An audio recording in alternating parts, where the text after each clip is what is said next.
Welcome, everyone, to Click Moments and Passionate Pursuits the Unfolding, where intuitively guided conversations are followed with feral faith, enthusiasm, and joy, bringing new insights, inspiration, and perspectives along the way. And today we're actually going to be talking about a topic that really helps all of us when it comes to, have you ever found yourself in those moments where you came up with a solution to a problem that you've been working on, and you were like, once you got the solution or you figured it out, you were like, wait, why did it take so long? Why didn't I think of this sooner? And so we're going to talk a little bit about that phenomenon and add some grist to your mill, right? And this came about from a story of something that happened to me just yesterday. And yesterday and today it was kind of going on. And I had this aha moment. And I want to talk through it because I'm curious about it. And I'm really curious, Bridget, when we talk about this, where you go with it. So that's what we're going to be talking about. But here's the story with how it came up. So I've been having lower back and neck and spinal types of issues for the last couple of weeks. I've been doing some different activities that have put some additional strain on it. And my typical course of action when I have I've had a history of a broken neck. So when I have my C1 is having some challenges or it's out, my first thing to jump through to is a chiropractor. Like, I got to get to a chiropractor. So my mind starts panicking and I'm like, oh my gosh, it's crazy to say this, but I don't have a chiropractor that's closer than 5 hours at this point. And so it's like my mind starts going to, I got to get to a chiropractor. And so my back's been hurting. But what I noticed this morning was my back, my stomach, my belly button is actually aligned. When I look down, I'm like, oh my gosh. And I feel, and I'm like, whoa, my lower back is actually better. And some of my symptoms, my neck pain and all of that, I haven't had to take any medication, no ibuprofen, nothing over the counter. And I'm like, wait, what happened? And then I realized I went for a really long hike yesterday. And not only did I go for a long hike, and I'm just going to throw this in there because I recognize that I'm making assumptions that I don't want to assume what the answer is. So I want to put a couple of different factors. Number one, I had a beautiful experience where my nervous system was so calm and it was a beautiful day. So I had like 8 hours of like a little slice of heaven to where I felt like everything was literally, I was in flow. I was following my intuition. It was peace, love, and joy. It was just like I felt this incredible sense of belonging. So I recognized that. But my solution that I came up with this morning was I had a pack on. I did the most difficult climb I've ever done. I felt stronger, like I had these tall steps that I had to go up with my hiking poles, but I had these tall steps. And I noticed this morning that I felt stronger, like my muscles were stronger. And I was like, wait, this is counterintuitive. It's counterintuitive to think that I am going to do more when I'm in pain, do more when my back and my neck are out. I'm going to do more as opposed to, I got to go get a treatment. And I'm not saying that there aren't times that you need treatments. There are times you need treatments and you need to do that. But what I'm saying is that sometimes some of the solutions that are right potentially in front of us, we don't have enough of a frame of, like, we don't have enough information about what's going on, or we have a very specific narrow way that we think it can be fixed. And because of that fixed way, it stops us from possibly seeing another way. So I'm incredibly interested about this phenomenon. What happens for you when you hear this?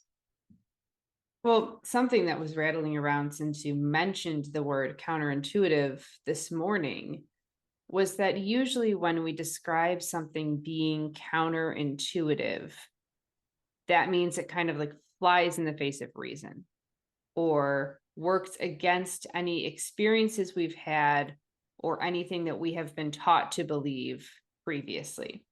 Hmm. But I'm not sure that I agree that something that is counterintuitive actually goes against our own intuition. I think that something that's counterintuitive actually goes with our intuition and against those set belief systems that we're operating on. So I Okay, kind of, explain. yeah. So what I'm thinking about is anytime I was trying to think of a time when I've described an experience I had as being counterintuitive. So I'm trying everything that I could come up with was like intensely personal. So I'm going to try to um maybe make it not quite so personal in my description of it. But the first thing I thought of was the experience that I've gone through over the past year when I decided how I wanted to enter into that experience. The way that I chose, that my former partner and I chose to go about it, was something that everyone said that's not only counterintuitive, but it can't work. But my intuition said if I want to have the experience that I believe is possible, then I have to do something different than what everyone else is saying.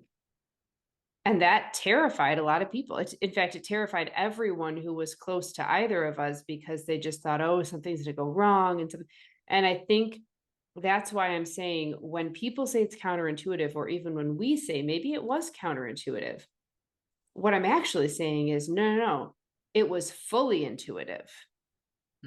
It Mm, was counter rational, maybe, but it mm, was fully intuitive. The only thing that I was oh, operating on was my intuition in that case, not reason or rationale or belief systems. oh man, I love that. Like, oh yeah, you're so right. It is something that's why we do it. Like the reason why we can follow up with something that isn't rational or isn't something that we've seen other people doing it or is kind of goes against the cultural mainstream, right? And knowledge system is because the only thing that we have is the intuition. You're right. There is this part of us that knows.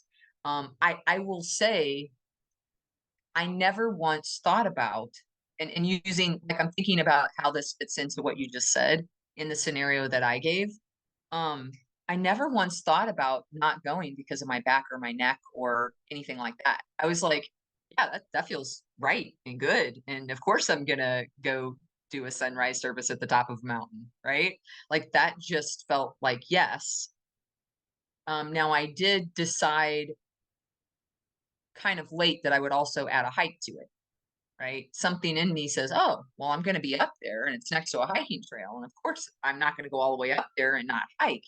So I was like, yeah, I'm going to go for a hike too, because then I can go farther up the mountain and I can have a, spiritual experience. I can go up there and get really quiet and grounded. And, this isn't just about this moment watching the sunrise, but also to take it further. So it almost feels like, given what you're saying, there wasn't a connection to that, but there was some deeper, wiser part of me that knew, yeah, do that. And it was responding to something that I knew I wanted and needed in the spiritual aspect. But it kind of, I didn't realize, again, we talk about, you and I talk about like mind, body, spirit connection, right? Um, and so doing something that was really good for my soul, was really good for my spirit, happened to have a mind and body benefit that I wasn't aware was even related to what I was responding to. Oh my gosh, what I just heard and what you said that got really clear for me when you reflected that back, what I heard was that deeper, wiser part of us can only operate on the track of love. Yeah. And when we're in this fear state, like your fear state could have said, don't go do that. You're in pain. Your back is out. That's a terrible idea. My fear state could have said, no, no, no, no, you need to lawyer up and listen to what everyone else is saying, because if you don't, you could lose everything. And I'm thankfully in a place now where I'm way more responsive to the love track than I am to the fear track, but they're both always playing. And when we do something that is fully intuitive, that others may call counterintuitive, we can feel that we're on that love track, but that sparks fear in darn near everybody else who's witnessing what we're doing. So I Mm-hmm. think that's something to be mindful of. Yeah, it is. And it's interesting because I feel like there are certain, okay, because my desire to have the sunrise service, to go for a hike, these are all my greatest joys. These are things I love so much. Driving like a road trip early pre-dawn, I was packing my it was 5:30 in the morning. I'm packing my coffee. I'm remembering my grandma and my grandpa taking me on trips, and it's like pre-dawn, and we're heading off on a trip. And I was like, yes, this is awesome. And then I was remembering Easter sunrise service. And I was like, oh my gosh, with my family, Easter sunrise service, this is amazing. So the strings and the chords that it was pulling on were so, I was love drunk, right? I was just like, oh my gosh, these are amazing. And then you add road trip, it's an hour away, sunrise, um, alone time with God, right? And then hiking. And I'm just like, oh my gosh, this is great. So fear almost didn't have a place to take hold because the love that I had for every single thing that that day was about, I was just so focused on the goodness and the love and the joy of that day. It didn't even occur to me that it could have a secondary benefit to anything else. I didn't have an outcome that I was hoping to get from it. It was literally just, this is my emphatic yes. I'm doing this today without regard for anything else. It just happened to have a secondary benefit where I wake up this morning and I'm like, holy cow, this, I feel really good. You know, I feel really good. I feel strong. But it was like doing something that made me spiritually grounded and utilizing my body while doing it, and not just utilizing it but pushing it. It's the hardest type, like the one of the harder ones that I've done as far as like the steps. The steps were not just like this size, but they were like, 3 feet in places, right? That's a big, like that requires a lot of quad strength. So it was pushing me. I just had this thought stringing these things together. You said when you were fully in that love frequency, like fear didn't have an opportunity to come in. And I'm really curious. Two things. One, we know that there's this old Bible verse that everybody likes to quote, there is no fear in love. But I always like to look at things like that, like old scriptural passages with fresh eyes when we know what we know. And one thing we know and we talk about is this Hertz frequency scale. Well, I'm really curious. What if we were to, I mean, maybe this is something listeners can do, so we won't do it right now, but I'm definitely going to do it when we get off of here, which is play the frequency of fear and play the frequency of love. I bet you they're discordant. I Mm, bet there's no way that they would harmonize with each other. And we know that when absolutely. you're vibrating to that higher love frequency, which is what, 700? Love is 500. 500. Okay. What's 700? Bliss? Enlightenment. Okay. See, this is why I ask you. But if we were to play that and then play that fear frequency, I'd be really interested to see what that sounds like. Because Mhm. my guess would be, and of course we know when your frequency is that high, you're not vibrating at the lower frequencies. Right. Like, Absolutely. I think I read something recently. When you're experiencing like panic or anxiety, if you start noticing and speaking things that you are grateful for, that you literally can't experience the anxiety or the panic at the same time that you're speaking those things. It's impossible. It's almost like the perfect pivot. Yeah. I love that. Yeah, that's great. So when you think about this, it's almost like as you were talking, I was like, kind of love is like a salve, like a salve. Like, is that how you say it? Salve. Salve. A healing balm. A healing balm. Yes. Love is a healing balm. Um, BALM, not BOMB. So, um, but it is because if you can't be on the same frequency, if you can't have fear on that same frequency, and that doesn't mean that you can't have fear tempt you when you're on that frequency. Like yesterday, I was up on the mountaintop and I was in this glorious state. I dare say way over love. Like I was just in this beautiful state. And then all of a sudden I heard rustling behind me and I knew it wasn't a person, or the story I told myself was it wasn't a person. And because somebody had told me on the way up that there was a bear up there, and I was like, ooh, it could be a bear. And I literally put on my pack and I started to go. And then I was like, wait, this is a story you're telling yourself. You are having a moment. Sit back down. You're fine. There's like, this is, so it never really took hold, right? It never really took hold of me in that moment. But it was like love when you're in it and you're really deeply immersed in it and it's your primary, for hours and hours and you've been kind of marinating in it. It's actually like you can deflect.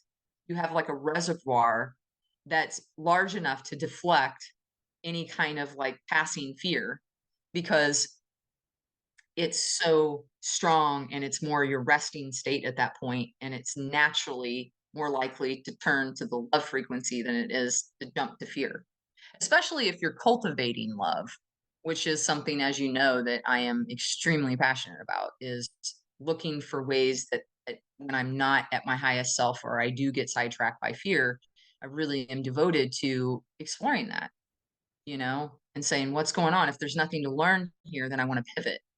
If there's something to learn here, then I want to stick with it, you know? I think, yeah, I think that that's a really important thing to distinguish for people. Like, how do you know when that fear that's creeping in is something that you're being given in order to learn from, or it's just like that reptilian brain, or you know, patterns that you're operating on that are no longer serving you? Like, how do you know the difference?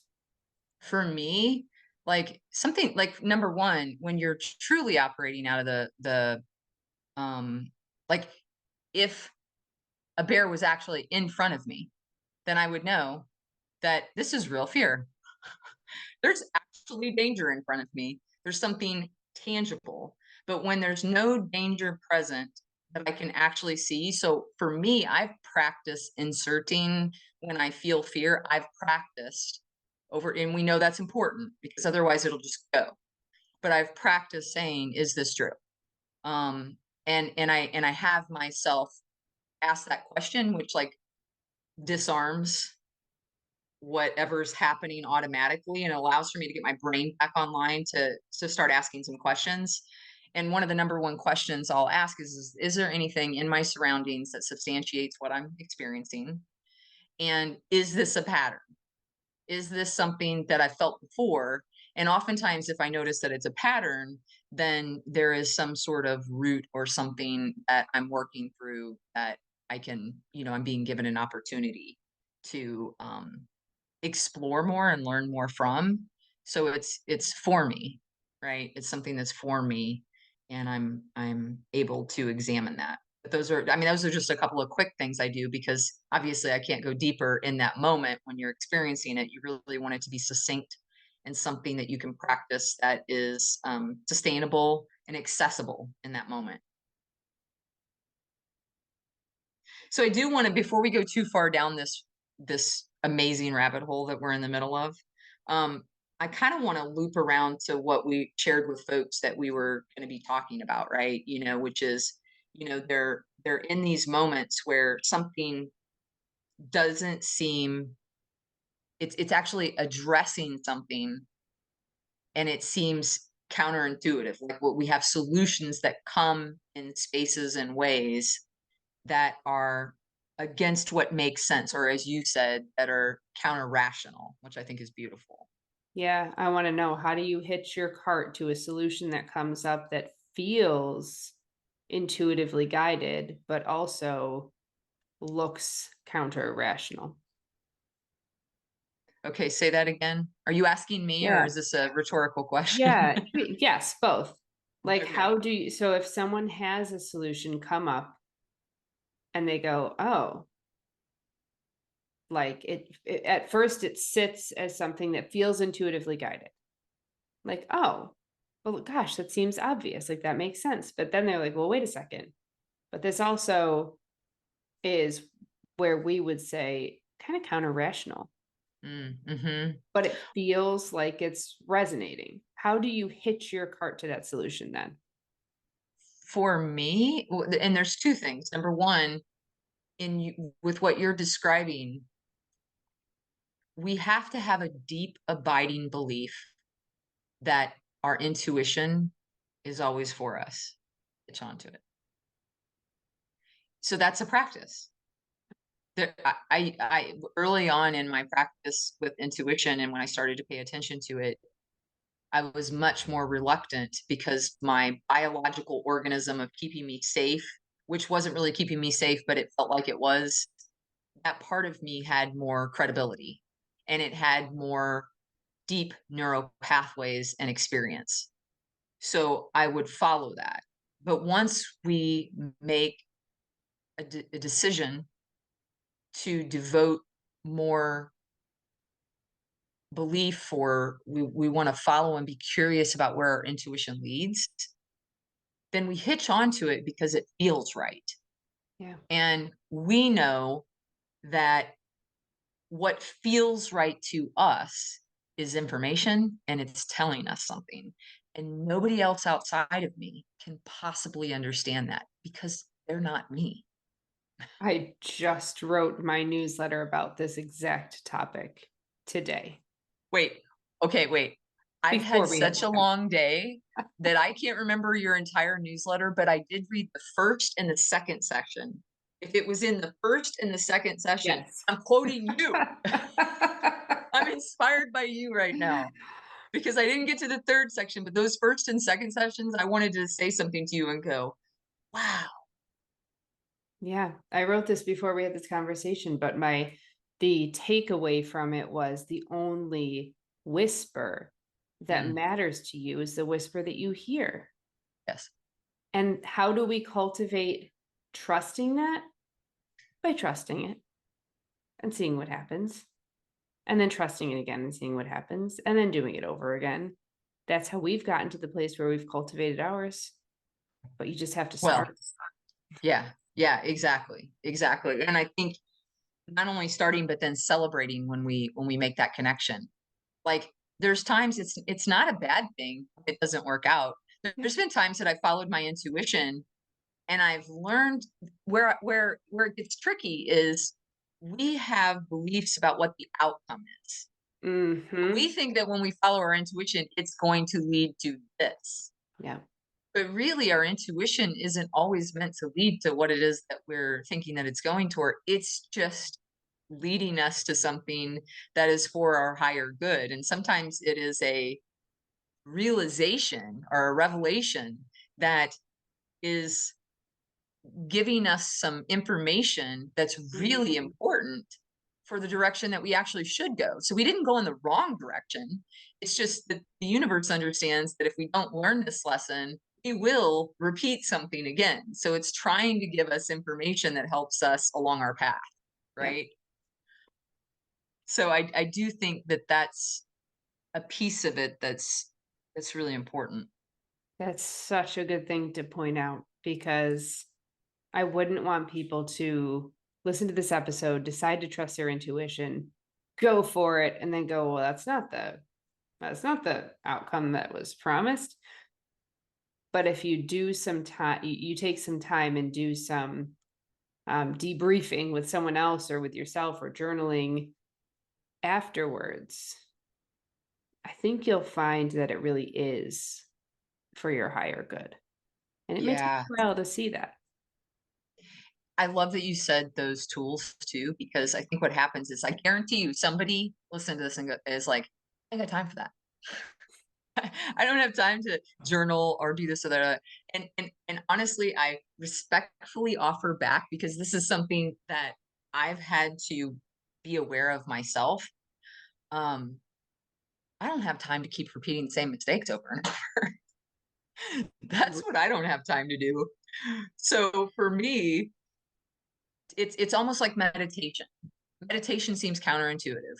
We take time to sit in silence so that we can take less time to when we're having issues and we've got the brain that's racing, we can actually get more focused and be more productive by taking just 10 or 15 minutes a day to be in silence. So we're like, oh, I don't have time to spend 15 minutes. Well, I don't have time to spend hours chasing things that aren't even relevant because my mind is so trained to follow and go down the rabbit hole. Right. And so it's like that with this. Like, if we're going to cultivate our capacity to know and discern our truth, then to invest in that time, even just a little. I'm not saying like journal for like an hour. I don't think you're talking about journal for an hour, but just like Oh, heck. I mean, take a do few you know minutes, me right? and what I got going on? Yeah, I'm not journaling for an hour. right. I'm voice memoing myself while I'm in the car, and I sat back in the car after grocery shopping for 2 minutes while the kids are screaming outside and running like crazy people. That's what I'm doing to process. Right. Mine looks a little less like that as of right now, but but yeah, I mean, at the point, and that's really important to say, it doesn't mean you can't journal for an hour if you have time, but it doesn't mean that you have to. I think most people, like most people, can agree that we do what we can and we start where we are. And so, even from the perspective of gratitude, like you said, from a shift perspective, it not staying at a frequency that doesn't align with what we're hoping for or the frequency that we want to be on. I mean, that can be like two things. It doesn't have to be 20 things you're grateful for. It could be two things, but like really having that deep feeling. And that's the thing. It's not going through the exercise and saying, "Oh, I did it. I journaled it." It's deeply feeling inside of us because again, this is a feeling universe, not a thinking universe. And so that's where you really do have that click moment, right? Is in that kind of feeling and the celebration that goes with, ooh, I followed this and look at what I learned. So you start following your intuition and then you start going, well, in some cases I learned something and I pivot. In some cases it leads exactly to the outcome that I thought it would. In some cases and so you start to have this wide way that following it, you start to recognize of how it actually serves you and the higher collective good, you know? I also wanted to add that something that I've noticed as a busy mom and working person is that sometimes when I take that moment to write this out or talk it out, I don't have to work through it any more than that. It works itself out subconsciously once I've released that. Ooh, okay. Do you think you can repeat that word for word? Because that was good. It That was just really is that good. sometimes when I take just those few moments to write something out or talk something out, even just to myself, it works itself out subconsciously. There's no more thinking that I have to do about it. It plants just enough of that seed to germinate on its own. Super interesting that I wrote down something similar on the same kind of space, but different. So I was thinking about how when you have, getting back to our um, original position that we were posing around solving an issue, I'm thinking about the importance of uh, suspending. I mean, I'm getting tongue tied today. Suspending our beliefs, suspending what we think the solutions are. Because if we can sometimes just suspend that. So, for example, with my back and my neck, luckily I don't have a chiropractor within 5 hours because it makes it kind of cumbersome. So I can't just pop in. So because there was a little bit of necessary lag, I was like, maybe in another week and a half, I'm going to be able to go. Until then, I'm going to have to manage my pain. And I shelved it. I didn't even think about it anymore. I didn't obsess about it. I was like, okay, there's nothing I can do. So because I didn't stick in the pain or the fear, and I didn't obsess about my need to manage it, and I was like, it's gonna, like, it'll work its way out when I do this thing, right? But it's gonna be like 10 days.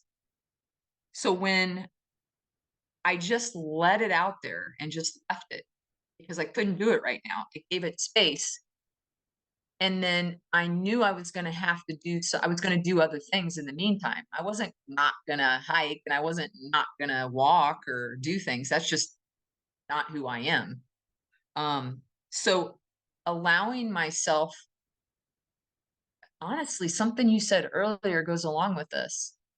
Not just suspending beliefs about but it's really, once you have, even if you have a potential solution and you can't do it now, once you don't define yourself by whatever the intermediate pain point is, it leaves that space to subconsciously work out with what you're describing. But something you said earlier really sticks with this, is that if you get on the love frequency and you do things that not only are spiritual, but are mental and affect your physical body, that's like the trifecta of activating our body's natural ability to heal, right?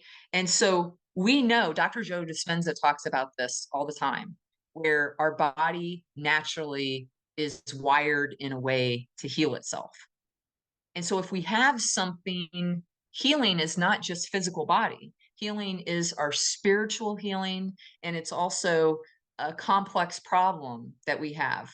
When we relax ourselves and we get in a state of love and peace, that's exactly the alignment and frequency that can actually attract the solution that we're looking for, right? I just want to, this is the last thing I want to say about this, but because you mentioned this, I think it's really important to remember that like the cells in our body are always operating on an energetic blueprint. And when you are on a frequency that is projecting that energetic blueprint that is complete and that is pure and that is love filled or higher, then that is affecting the operation of every cell in your body. So, of course, that is an atmosphere in Mm-hmm. which that healing can take place. Mm, Of course, that's an atmosphere in which solutions will naturally present themselves. yeah. I would, since I started with a story, I want to end with a story.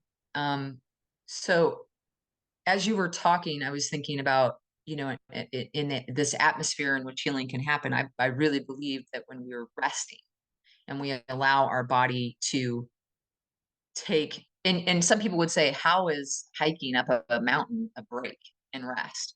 But to me, it is. And this is where each person defines what rest looks like to them, right? So whatever rest looks like to you when it's in this space, that's an important, at least, element of it. Um, I was thinking, I don't mean like eating bonbons and stuff like that, though. Maybe, I don't know. I've got to think about that. I can't sign off on that, but Man, I was picturing like a bathtub with champagne and chocolates and just you're like, I don't know. It could actually Dumb work. dumb I'm I not am going to in. say it doesn't. I'll report back. Okay. So the story is as you were talking, I was thinking about so I was in college and I would have been about 19. Also around the last lunar eclipse.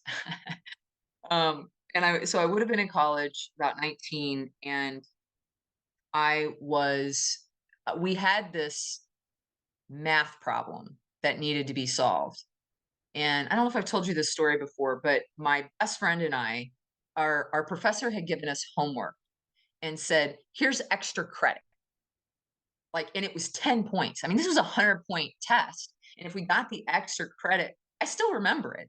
If you got the extra credit, it was 10 points. And we were like, oh my gosh, 10 points. And he goes, just so you know, I'm giving you 10 points because none of you could possibly get this. And, and my best friend and I were like, oh, it's on. It is on, right? So what do? We go for it. We're just our minds are trying to figure this out. We're like trying to solve the problem. And literally, we're exhausted for days. We're doing this. Like for days, we're trying to figure out the solution to this. And it was like the next morning at 8:30 was the class. I don't know why we signed up for an 8:30 in the morning class, but it was at 8:30 in the morning. And it was like midnight. And we were like so tired, like almost delirious from trying to figure this out. And we fell asleep. I was on the bed. She was on the floor with all the papers like around her and everything all out. We've got all this like madness all over the place. We've got numbers and formulas. And all of a sudden, I set up and I'm like wild eyed. I was like, give me paper. She's like, what? I'm like, give me paper. So I'm like grabbing paper and I'm like, and I'm writing it down. And I go, she's like, what's this? And I said, I think it's the answer. And we looked at it and we really didn't understand it, but we understood enough that it kind of made sense. And so we were like, well, let's both write it down and just turn it in because we're tired. We're done. And so we wrote it down with not a whole lot of faith, but kind of an excitement over the because I'd never had anything like that happen. And we turn it in, and the professor got so mad at us. He said, you guys cheated. Tell me what you did, how you found this. And well, what am I supposed to say? I told him. I was like, oh, well, we were studying and we were up for days. And no, what happened was is I fell asleep and then I woke up and I grabbed a piece of paper and I was like, and I'm telling him this story. And he's like, you're don't be ridiculous and stop making fun of me about like he just got mad. And we go, sir, this is really what we did. And he's like, well, I'm going to give you the extra credit, but this is wrong. And you should not lie like this. And I was like, I mean, we were like literally stellar students who would never do that. But he was so convinced that nobody could solve it because he didn't even know the solution and how to get to it. He had found it and didn't believe it was solvable. So that's why he had given it to us. And he thought that the homework was not like, couldn't happen. So I say this because I don't know. It didn't come from me. I didn't even understand it. So this is like our intuition. When our intuition is speaking to us, it's always like a part of us that we don't rationally understand. Like you said, we don't rationally understand it. We don't have any other pieces of information to really pull from. I may have actually known enough. I loved mathematics and I geeked out on it. Maybe some part of me that wasn't that was actually rested in that moment, that actually got just a little bit of sleep, was able to let all this stuff that had been marinating literally for days. I mean, that's what mathematicians describe sometimes in the most complicated formulas, that it was in the moment of like Einstein used to play the violin and people used to piano and violin.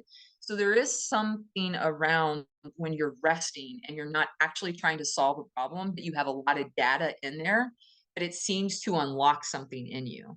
And I think it's transferable to what we're talking about, because when we get in this state of rest and we get in a space of peace and we get in a space of just letting everything that we know marinate, sometimes that's subconsciously, like you said, where the solutions come from without really us doing a lot of effort, which really kind of sounds like flow. I have nothing to add. That was a Okay. beautiful illustration. Yeah, I that story just really came up for me because it kind of made sense. It kind of gave further sense to it. I always just assumed, to be honest with you, that it came from somewhere else. And I think that that's one postulation. I don't know. I think it's a hypothesis, but it could also be from like what we were describing, the subconscious, when you have enough devotion and input, that sometimes it's through the rest and letting it go, and even letting go of the outcome, Yeah. that something comes to us, Yeah. you know? Like us saying, give up, going to sleep, and then wake up in the middle of the night. It's like, oh my God. All right. Thank you for this discussion. It's been interesting. Love to hear your comments. Like if you have anything that kind of came up for you, or some things that you'd like to further discuss or riff on, would love to have you put those in the show notes. Yeah. Yeah. Or find us over on Instagram and come play. Yeah. Special thanks to Asheville artist Melissa Moss for our cover art. You can learn more about Melissa at melissamossart.com. And thank you to Cloud Cult for our intro and outro music from their song, There's So Much Energy in Us. Find out more about them at cloudcult.com. And to all of our listeners, thank you so much for joining us yet again for another illuminating conversation. We hope that you will join it as well. And to all of you, we wish you peace, love, and light.